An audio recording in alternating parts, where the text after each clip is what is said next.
Hello guys! Welcome sa aking channel. Sa video na ito ay gagawa tayo ng cellphone na galing sa Digson, Bonifacio, Misamis Occidental, Mindanao. Grabe po ang issue ng model na ito. So panoorin nyo po ang full video para mapanood nyo kung paano ko po ito inayos. Grabe, ang dami pong naging sira nito bago naayos. At ang dami ko pong nilibre dito sa may-ari para magmukhang bago naman ang kanyang cellphone. So ayan, ito po yung nakasulat sa cellphone niya.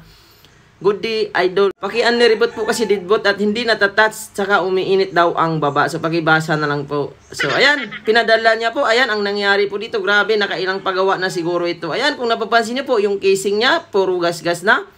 Ayan, puro yupi-yupi. At, ayan, inun ko po siya. Ay, wala talaga siyang power. So, nakailang pagawa na daw ito. Ayan, kung napapansin niyo po, nakailang bukas na rin ito. Kaya, ang housing niya, nag-yupi-yupi na.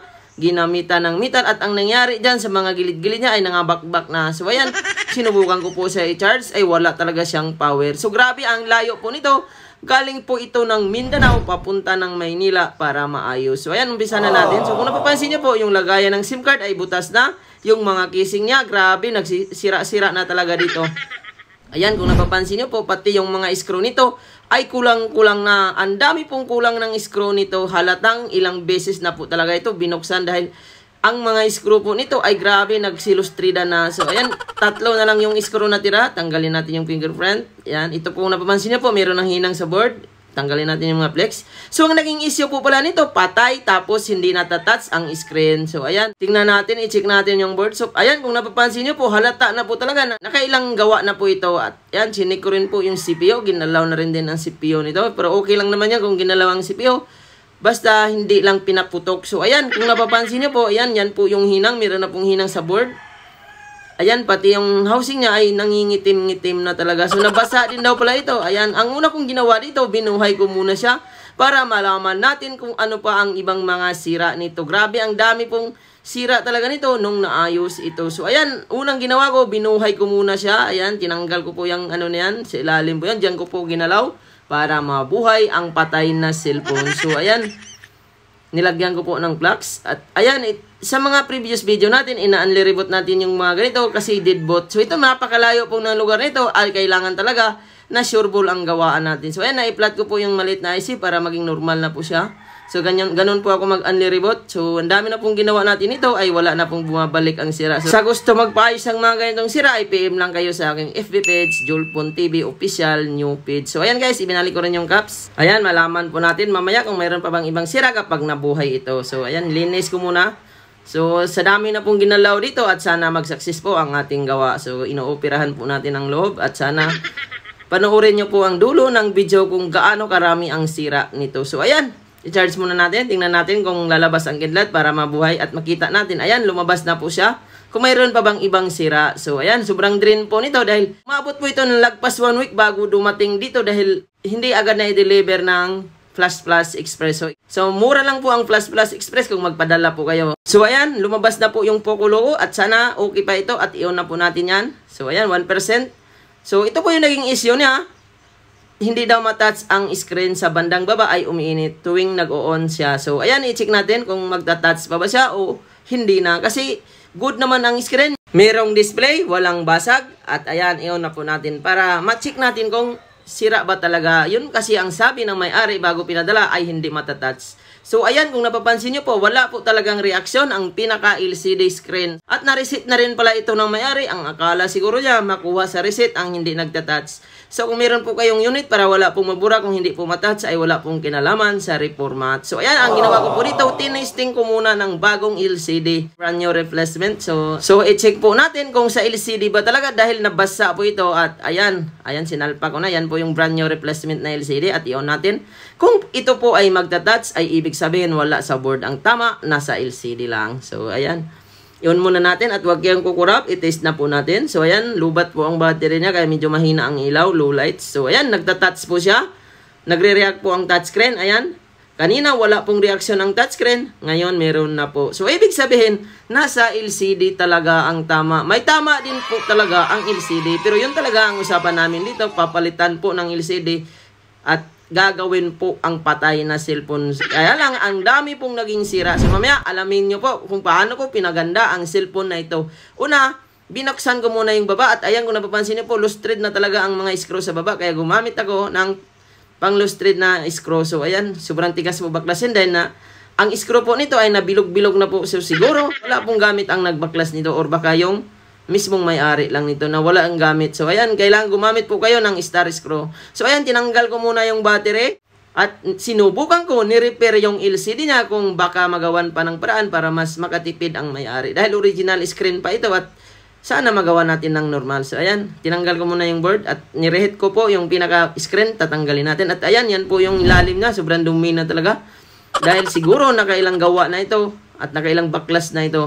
So ito na po, ginawa ko na po ito na pang matagalan na po ang gawaan na yun nung nabuhay na po natin. So ayan, tinanggal ko muna yung screen at tinesting ko i-repair kung gugana pa ba ang LCD. So, ayan. Dahil wala naman siyang basag, so sinubukan ko siya. Ayan.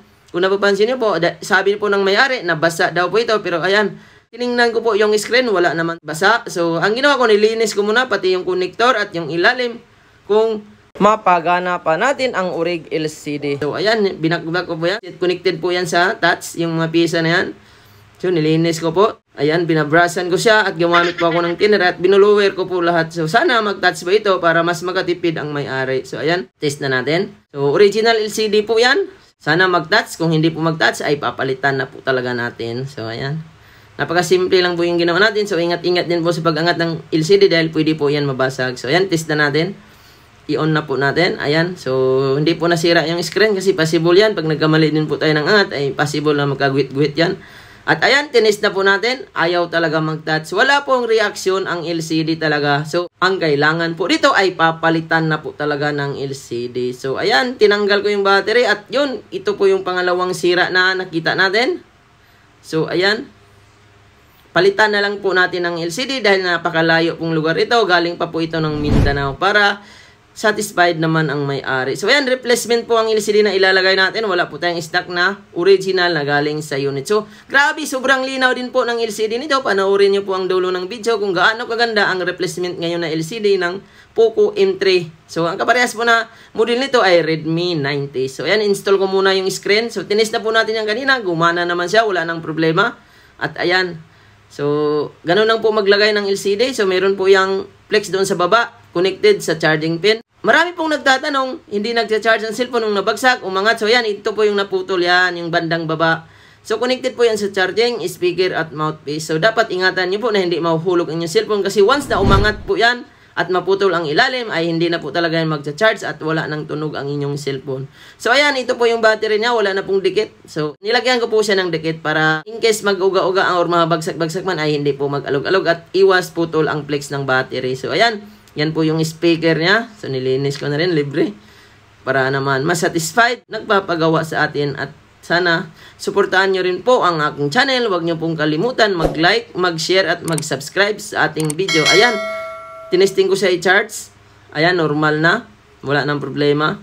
So, kasi minsan, pag nagkabit po tayo ng LCD, sa umpisa may display. Pag ikabit na natin ay nagkaroon po ng guhit-guhit dahil po yan naipit. So, ayan, ito po yung iba pang sira niya, yung mga housing niya ay durog-durog na. So, ang ginawa ko po dito, nilibre ko po siya ng housing dahil marami naman akong spare parts nito at gusto ko talaga maging maganda pagbalik ito sa may-ari para naman mas masaya. So, yan po yung pinaka-housing niya, yung mga gilid-gilid ay nayupi na. Ito po yung sa akin. At ayan, yung gilid niya, yupi na at ito po yung ipapalit natin para maging bago naman tingnan pag ibalik natin. So, yan po yung i-pray ko dito. So, ayan, yung takip, libre lang. At ayan, hindi ko pa po nilagay ang housing ang ginawa ko dito dahil possible nito na may isa pa itong problema na darating kapag hindi natin gawin ang fusible resistance.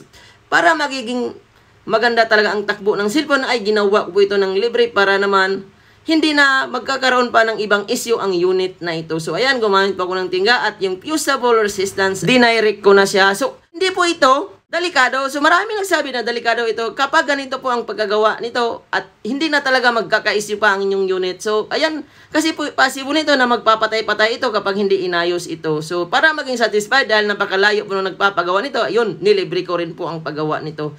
Kasi marami na pong nagpapagawa ng deadbolt nito na buhay naman. Kaso lang, mga ilang buwan, 6 months, 1 year, nagagamit na lang ang kanilang cellphone na nagpapatay-patay na kapag naka-charge na lang nagagamit. Kapag nagmi-music, namamatay. At ayan, yung mga screw din po dito na nawala ay nilibre ko rin po para naman mas bumigat pa ang kanyang timbang. Dahil kulang-kulang na po talaga ang screw nito nung pinadala sa atin. At ayan, pati po yung likod niya ay libre lang din po yan. Hindi ko na po yan siningil para gusto ko maging satisfied sa pagbalik ng may-ari. So, yung mga frame ng LCD niya ay grabe gas-gas na talaga dahil nung metal siguro ang ginamit sa pag-angat dito.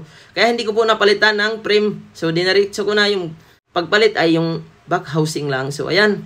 Yung likod lang napalitan natin. Yung mga bungi-bungi ay natanggal na. At ayan.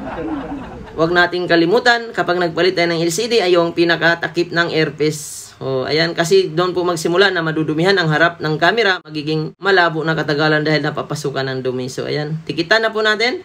So, gamit po tayo ng T7000 para yung LCD niya fit na fit dahil replacement lang po ito at dapat talaga nakadikit ng maayos para hindi mag-ghost dots. Kasi madalas nito, maraming nagtatanong sa atin, bagong palit lang ng LCD, bakit daw ghost dots? So, minsan, doon po yan sa pagdikit, kulang po ang dikit, medyo umangat ang screen. Kaya minsan, doon po magsimula ang ghost dots ng screen. So, ayan, nilagyan ko siya ng guma. So, sa mga nag-DIY dito, 2 hours yung alisin ng guma kung nagpapalit kayo kahit anong LCD na model. So, ayan, chinarge ko muna. At nilinis ko yung mga dumi-dumi. At pinatuyo ko muna ang dikit nito para mas kumapit at fit na fit talaga ang screen. Ayan, maligayang pagbabalik mga lodi. So ayan, meron na pong laman ang battery. At 2 hours ko rin po ito tinanggal ang guma para mas kumapit ang screen. So ganun po yan sa mga nag-DIY dyan. 2 hours nyo alisin ang guma kung maglalagay kayo para mas fit na fit talaga ang pinaka-LCD at iwas ghost dots. So ayan, nilinis ko muna. At tingnan natin yung finished product natin mamaya. Kanina, bungi-bungi ang housing. At patay, ayaw mag-touch. So, ayan, ito na po yung finished product natin. Sobrang kintab po ng LCD nito. Panoorin nyo po ang dulo ng video. So, ayan, iyon na po natin. Tingnan natin kung magta-touch siya. Kasi kanina hindi rin nagta-touch nung hindi pa napalitan ng screen. So, ayan, okay na po siya. Wala nang problema.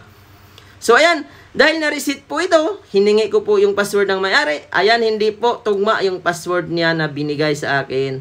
So, ang ginawa ko po dito, ayan, tinisting ko muna yung password na binigay niya.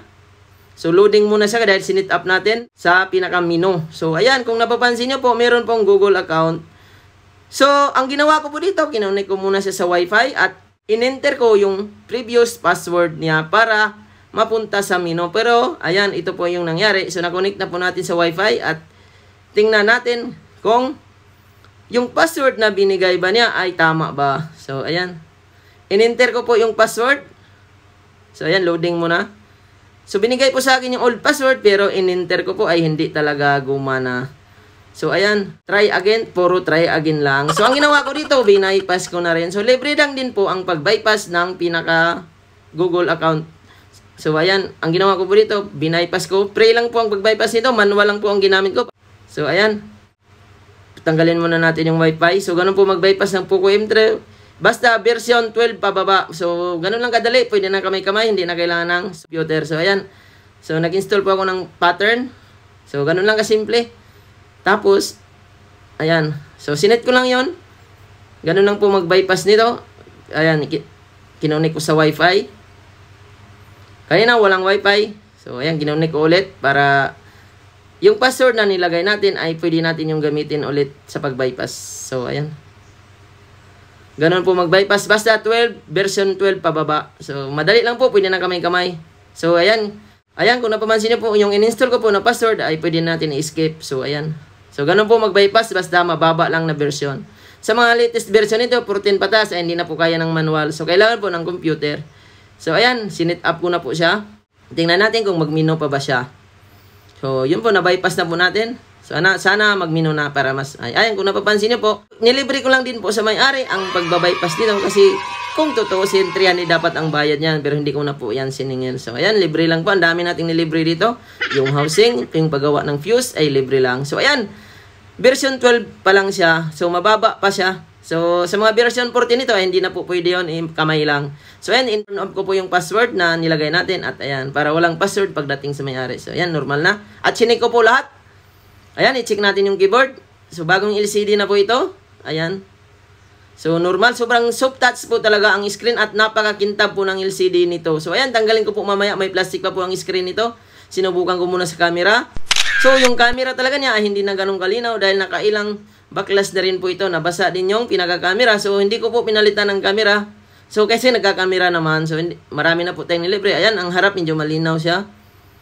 So, babaklasin pa po yan kung magpalit tayo ng camera. So, ayan, tinesting ko rin yung speaker. Ayan, tumutunog na. Kasi connected po yan sa LCD sa baba. Yung volume, okay na. Ayan, wala na pong problema. Charging, normal na rin. Ayan. Yung flashlight, okay na. At tinanggal ko yung plastic. At ayan, tingnan nyo po. Ito na po yung 100 finished product po natin. So, ayan, sobrang kintab talaga ng LCD ng replacement ngayon. So, minsan, sobrang labo. Pero ito, parang original din ang display niya.